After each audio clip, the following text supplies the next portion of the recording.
What's up sa inyo mga paps? Today video, turuan ako paano maglagay o mag-install ng LED light sa ating mga motor katulad ditong nasa baba. And don't forget to subscribe and click the button bell.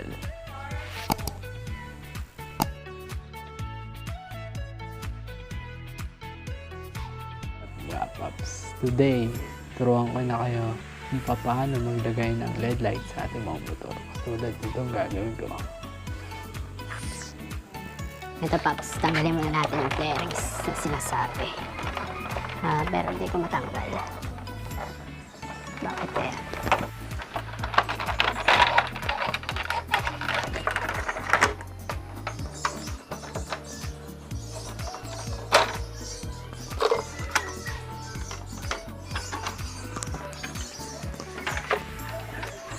So yung Paps, maglulusot tayo ngayon ng kuryente dito sa kabila para makapag-connect tayo.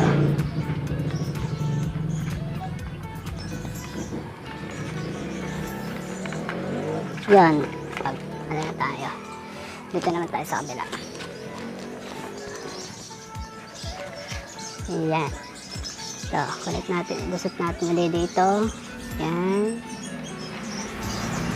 Yan. Tape-tape na natin. Mga Paps, LED light to.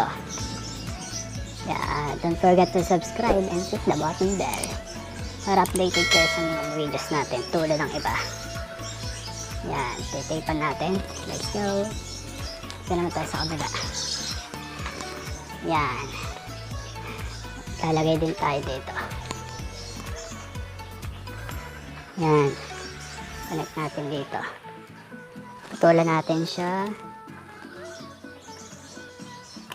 Yan.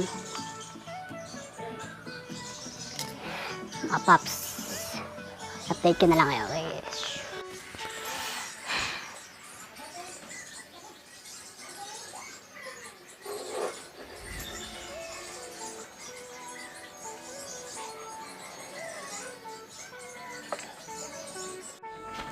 Ito naman, mag-connect tayo para sa ilalim na ilaw. Tulad ng ginagawa ko ito, wiring lang muna tayo. Saka tayo maglalagay ng ilaw sa ilalim.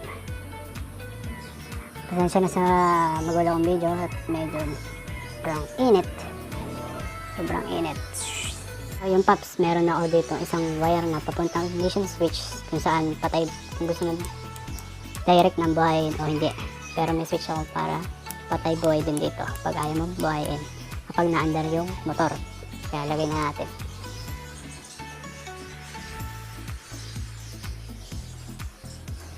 Yan. Tulad nito. Yan. Ginagawa ko. Saka yung isa. Ito naman yung sa ilaw. Lagay muna natin. Tapos try natin kung nagana. Tapos sa ground. Ito yung ground.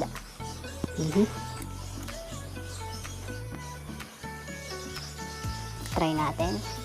Kunin natin susi. Ayan o. Buhay na. Ayan. Ayan. Buhay na siya Paps. Gamit yung ignition switch. Kapag hindi mo kailangan ito, hindi mo kailangan buhayin ito. Pero nakabuhay siya dito sa ignition switch. Pero kapag pinatay ito, dito iilaw. Pag binuhay lang to, saka ito iilaw. Yan, tulad ito, wala. Yan, meron. Wala. Patay. Sa ignition switch, patay. Wala. Pag buhay dito, yan. Yan. Try na natin dito. Yan. Patay siya. Yan, buhay na ulit. Kaya don't forget to subscribe and click the button bell. Sana nagustuhan yung video ito kahit medyo magulo. Bye!